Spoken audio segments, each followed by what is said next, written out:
Chairman, President of the networks, colleagues, ladies and gentlemen. It's my very pleasure and honor to be here and to take part in the Transatlantic Summit in Colombia. I would like to thank the Political Networks for Values for the work done in gathering us here and for the invitation of Polish government. It's very important to have such a platform to exchange opinions, experiences, strategies, and actions in the protection and promotion of the fundamental rights and freedoms. Polish government highly values all these principles. Poland is proud to be one of the pioneer countries in bringing the topic of family policies and dignity of the family up for the discussion at the international level. Poland firmly stands with the promotion of the dignity of life.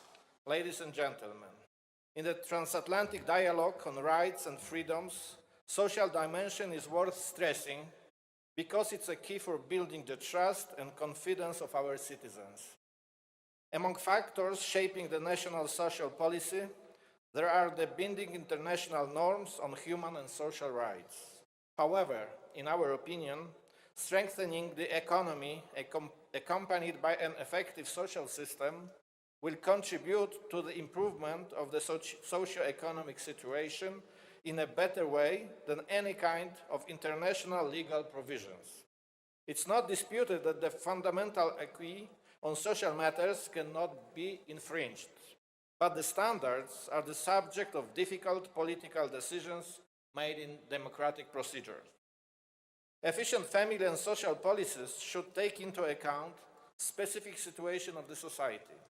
There is no solution that fits all, but the possibility of exchanging experiences and good practices in international context is a great added value.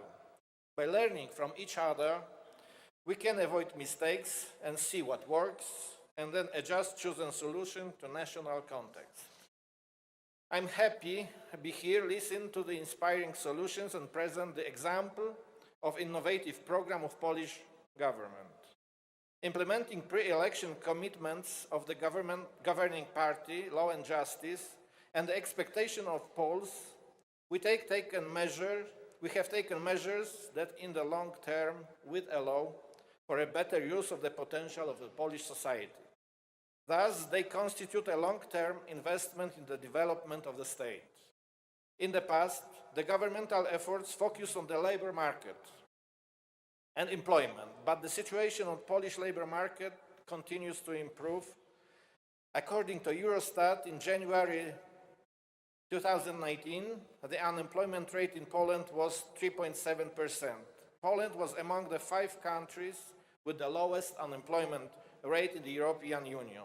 Such a low level of registered unemployment rate hasn't been observed since 1992. Activity and employment rates growth of Polish citizens is a result of improvement of job quality, in particular accelerating of wage growth observed in the second part of 2017, as well as decrease in scale of offering by employers civil law contracts. Therefore, still underlining the importance of labor market, the government of the Law and Justice Party puts larger emphasis on the family policy. There was a symbolic gesture of that, change of the name of the ministry from the Ministry of Labor and Social Policy to the Ministry of Family, Labor and Social Policy.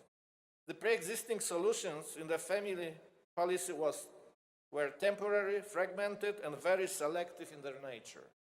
The lack of a coherent and well-thought-out our family policy was pointed out, among others, by the Supreme Audit Office. Therefore, only 100 days after the last parliamentary elections, the government introduced its flagship program, Family 500+, as the basic instrument for improving the dignity of Polish families. The Family 500+ program is an innovative, systematic, long-term support for families in Poland that came into force on April 1st, 2016. It aims at improving the financial situation of families and creating conditions to facilitate the decisions on family growth. It's regularly paid 500 Polish zlotys, is about 120 euro a month for every second and subsequent child up to the age of 18 in the family, regardless of income, as well as for children in foster care. From July 2019, the benefit will become fully universal, independent from the family income. While we were working on the new program, a lot of doubts and fears were expressed, including that it would bring professional deactivation of women, that the money would be wasted or spent improperly, that the employment gray zone would increase. None of those doubts has been confirmed. The innovation of the program lies in treating family policy as an investment, not as a social assistance. This is a reversal of the current trend towards equality between social assistance and family policy. Innovation is also found in the empowerment of families by granting a relatively high cash benefit per child without additional conditions, without indicating how the families should spend the received funds. The innovation lies in trusting families that they will not waste the funds. The innovation lies also in the universal nature of the child care benefit. On top of that, we introduced the use of modern organizational and IT technologies for implementations of the benefit. The program has been implemented throughout the country within 4 months. Every citizen had the option of submitting application for the benefit, also via the internet, including via electronic banking. The 500+ program became another important element of building a citizen-friendly modern e-state and encouraged Poles to use the internet for submitting applications under subsequent family-friendly programs. Studies confirm that the benefit is not wasted. The trust in families in that regard was sustained. In addition to basic needs, there was also the spending on development. The program builds citizens' trust in state institutions. A significant reduction in extreme child poverty has contributed to this. In 2016-2017, child poverty decreased by almost a half, from 9% to 4.7%. Thanks to the program, fewer and fewer people use social assistance, support, and food assistance. Since 2015, when the program was started, the number of families at risk of poverty has been decreasing. The largest improvement in the financial situation occurred among single-parent families. Another type of families at risk of extreme poverty in 2017, whose situation has significantly improved, were couples with 3 or more children. In the countryside, in years 2015-2017, extreme poverty rate among these families decreased from 15.8% to 7.8%. The program, by increasing the economic stability of families, contributed positively to the demographic development of the country. Fertility rate increased from 1.29 to 1.45 in the years 16-17. It contributed to the economic development of the country. There was an increase in consumption and savings of the families. It contributed to the significant outflow of children from foster care. It did not have a negative impact on the labor market. The value of the program has been recognized by foreign and international bodies.